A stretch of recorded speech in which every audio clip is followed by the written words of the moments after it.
తీసుకున్నట్లయితే Q2 ఏమవుతుంది positive. So positive charge కి ఎలక్ట్రిక్ ఫీల్డ్ ఏమవుతుంది అదే, అంటే దానికి అవుట్ సైడ్ వస్తూ ఉంటాయి కదా, ఇలా అవుట్ సైడ్ వస్తాయి. ఇలా అవుట్ సైడ్ వస్తూ ఏమవుతుంది ఎలక్ట్రిక్ ఫీల్డ్ ఇలా ఉంటుంది. సో ఇక్కడ E2 దీన్ని E2 అనుకున్నట్లయితే so E1 E2 same direction లో ఉన్నాయి. మరి సేమ్ డైరెక్షన్ లో ఉంటే మనం యాడప్ అయిపోతాయి కదా. సో మరి రెండు యాడప్ అయిపోయినప్పుడు సో అక్కడ నెట్ ఫోర్స్ అనేది జీరో అయ్యే ఛాన్స్ ఉందా? లేదు. సో ఈ నెట్ ఫోర్స్ జీరో అయ్యే ఛాన్స్ లేదు కాబట్టి P is not correct option. So ఈ P అనేది కరెక్ట్ ఆప్షన్ కాదు. పాయింట్. సో దీనికి కొంత దూరంలో P' అనే ఒక పాయింట్ తీసుకుంటాం. సో ఈ P' అనే పాయింట్ కి ఇక్కడ Q2 అనేది పాజిటివ్ కదా, మరి పాజిటివ్ ఛార్జర్ వల్ల ఎలక్ట్రిక్ ఫీల్డ్ ఎలా ఉంటుంది అదే. సో దీనికి ఎలక్ట్రిక్ ఫీల్డ్ వచ్చేసి ఈ డైరెక్షన్ లో ఉంటుంది. సో E2 బార్ E1 అనుకోవచ్చు, దీనికి E1 బార్. అలానే ఇక్కడ -Q1 ఉంది. సో ఈ మైనస్ ఏమవుతుంది ఎలక్ట్రిక్ ఫీల్డ్, ఈ -Q దృష్ట్యా P' యొక్క ఎలక్ట్రిక్ ఫీల్డ్ ఎలా ఉంటుంది ఇన్వర్డ్స్, అంటే టువర్డ్స్ దాని వైపు ఉంటుంది. సో ఇటువైపు ఉంటుంది. సో ఇక్కడ E2. సో ఇక్కడ రెండు కూడా ఈ టూ వెక్టర్స్ ఆపోజిట్ డైరెక్షన్ లో ఉన్నాయి కాబట్టి సో ఈ P' దగ్గర మనకు నల్ పాయింట్ అయ్యే ఛాన్సెస్ ఉంటాయి. ఓకే స్టూడెంట్స్, ఇక్కడ ఇంకొక అవకాశం ఉంది.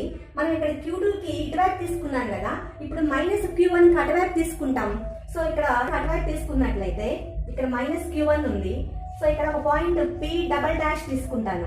ఈ P" కి ఈ మైనస్ వల్ల ఇక్కడేమో Q2 ఉంటుంది కదా పాజిటివ్, ఇది నెగిటివ్. సో ఈ -Q1 దృష్ట్యా అంటే నెగిటివ్ ఛార్జ్ కి ఎప్పుడు కూడా ఎలక్ట్రిక్ ఫీల్డ్ ఎలా ఉంటుంది ఇన్సైడ్, అంటే ఇటువైపు వస్తుంది. సో ఈ డైరెక్షన్ లో ఉంటుంది E1 బార్. అలాగే పాజిటివ్ ఛార్జర్ దృష్ట్యా ఈ P" కి ఎలా ఉంటుంది ఎలక్ట్రిక్ ఫీల్డ్, సో అటు అవుట్ సైడ్, అవే అవుట్ సైడ్ ఉంటుంది. సో ఇటువైపు ఉంటుంది. సో ఇక్కడ E2 బార్. సో ఇక్కడ కూడా మనకు ఆపోజిట్ డైరెక్షన్ లో ఉన్నాయి. సో ఇందాకట్లాగా ఈ కేసులో లాగా ఆపోజిట్ డైరెక్షన్ లో ఉంటే ఇక్కడ P" కూడా ఏమవుతుంది నల్ పాయింట్ అయ్యే ఛాన్స్ ఉంది. సో నల్ పాయింట్ అనేది ఎప్పుడు కూడా స్మాలర్ ఛార్జర్ వైపు ఎగ్జిస్ట్ అవుతుంది. మ్యాగ్నిట్యూడ్ వైజ్ గా ఏదైతే స్మాలర్ ఛార్జ్ ఉందో దాని వైపు నల్ పాయింట్ ఎగ్జిట్ అవుతుంది. సో మ్యాగ్నిట్యూడ్ తీసుకుంటాం.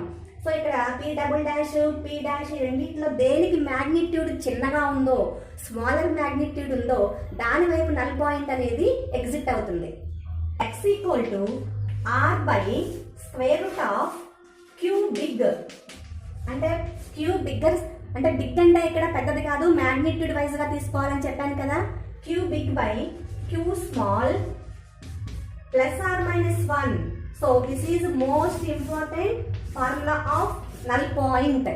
ఓకే స్టూడెంట్స్, నెక్స్ట్ వీడియోలో ఇదే లెసన్ లో మోస్ట్ ఇంపార్టెంట్ కాన్సెప్ట్ తో మీ ముందుంటాను. Thanks for watching.